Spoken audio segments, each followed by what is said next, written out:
sant yàlla ñu may ñu teew fii di jaajëfal ñi nga xam ne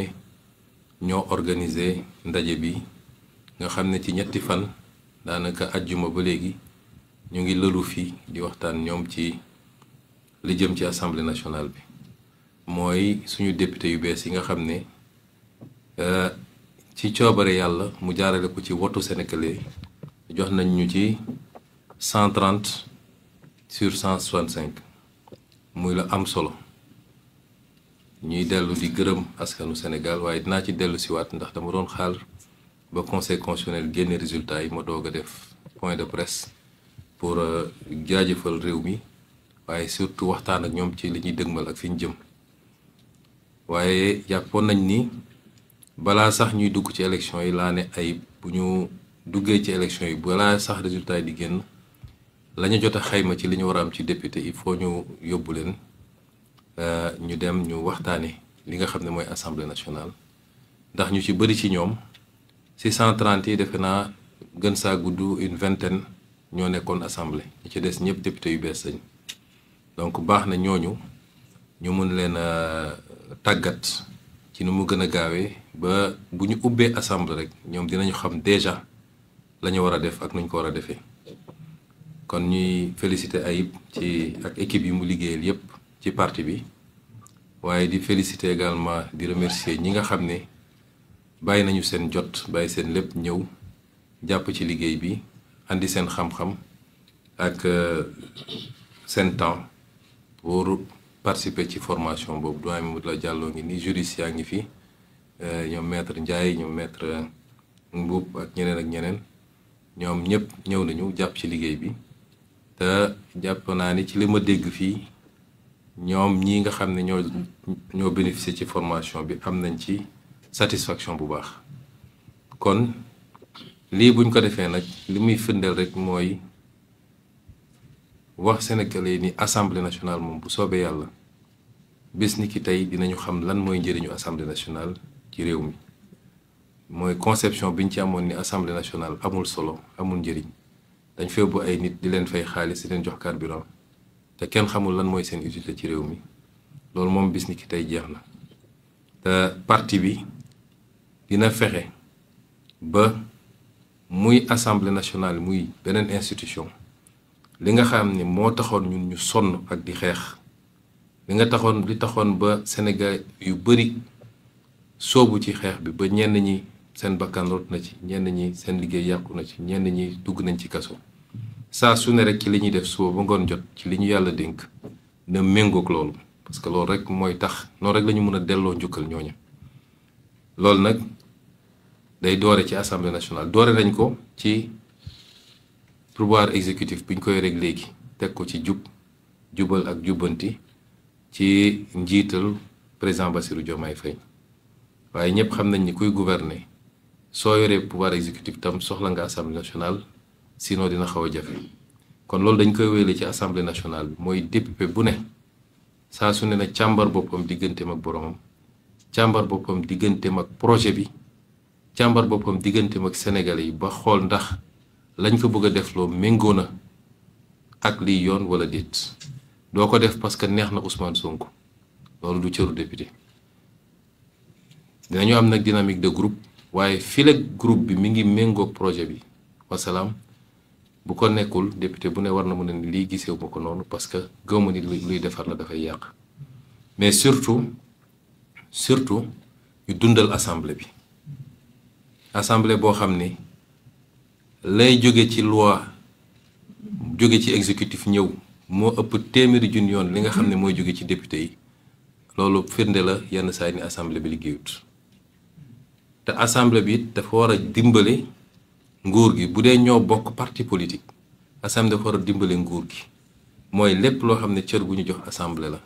mun a def ay questions écrites ay questions d'actualité pour leeral ay yenn mbir yi pour soññaat yenn kilifa yi muy ministre muy directeur général muy premier ministre loolu assemblée da ko war a def doon rôle boo xam ne rôle bu permanent la tekkiwul da nga bëgg a yoole ki nga bokkal parti waaye loolu moo tax ñu yóbbu la assemblée nationale te bu ko député yi defee dina tee dina wàññi njaqare bi citoyen bi mun a am parce que su citoyen bi amul information rek mën nañ ko fabriquer wala ñu jëlee ko feneen mais si l'Assemblée fonctionne correctement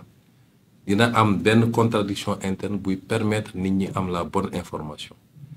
li ñu bëgg ci transparence ñu am ko parce que transparence bu amee rek citoyen bi xelam dina dal te su xelam dalee ci nguur gi lu ko nguur gi laaj mu fekk ko si soo gisee yu bëri yu am suñu réew yi mooy citoyen bi dafa jàpp ni nit ñi dañ leen di nax ba falu bu ñu faloo ba pare tëj lépp mu def ki benn boîte ñoom xamuñu lu xew ñu naan leen milliards yi jaar na fi nit ñi lekk nañu lii nit ñi détourné nañu lii jaay nañu pétrole bi jaay nañu gaz bi mais tey assemblée nationale bu meloon ni mu war a mel coow bi ñu am ci pétrole ak gaz du fi am normalement te loolu yëpp ci seen rôle la kon bu ñu jàpp ni assemblée bi bokk na même coloration politique ak exécutif rek day ñëw nekk assemblée boo xam ne tàccu la fi nekkee ak nelaw ak yeewu sénégalais yi wóolu nañ leen pour yóbbu leen assemblée nekkal leen fi sénégalais yi balaa ngeen fi nekkal ma Samba ak ma Demba bu dee nag ñun ñëpp fexe nañu ka nekk exécutif ka nekk législatif ak ka nekk feneen bu ñu fexee ba ñoom ñëpp ñu nekkal fi sénégalais yi defe naa ànd bi day yomb rek et dinañu am résultat yi ñu bëgg kon ñu ngi leen di féliciter yéen ñëpp ci seen élection et remercier tous ceux qui ont contribué à l'organisation de ce séminaire. M. Aïb Dafé, le secrétaire général du parti, également élu, et toute l'équipe qui a travaillé avec lui. Je remercie également tous les participants, les formateurs, le doyen Mamadou Lamine Diallo, tous ceux qui ont animé des modules et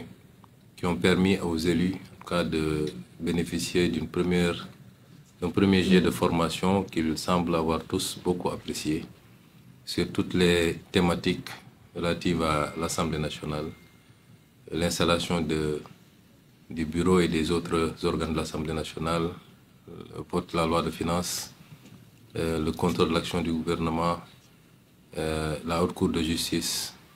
Toutes les questions ont été traversées et ce n'est qu'une première formation qui sera suivie, Inch'Allah, régulièrement d'autres séances de formation. Si on a fait ça, c'est pour mettre l'accent dès l'entame sur l'importance que nous accordons à cette institution qui me semble être centrale, me semble être le poumon de la vie démocratique d'un pays.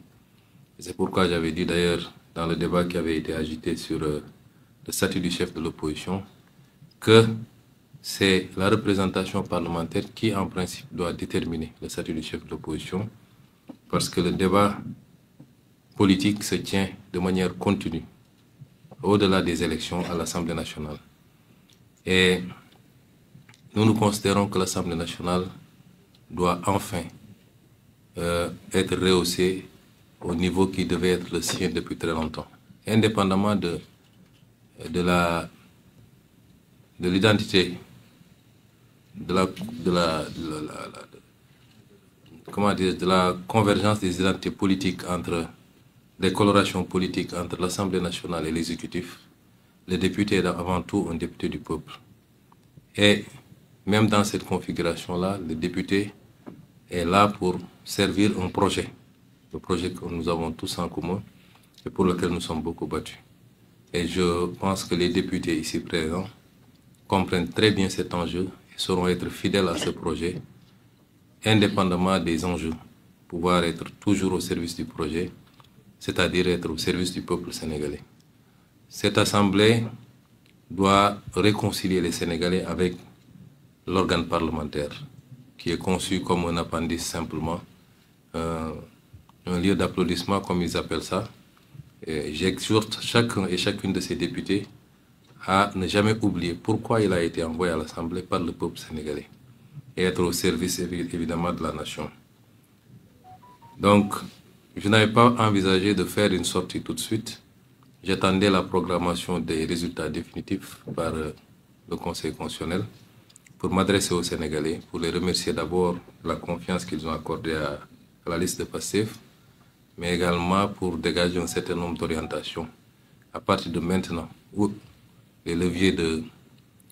vrais leviers de la gouvernance nous ont été confiés dégage un certain nombre d'orientations sur les semaines et les mois à venir. Mais c'était important d'organiser cet atelier et les échos que j'en ai, qui sont rapportés par l'ensemble des députés, mais également par ceux qui ont animé ces différentes sessions,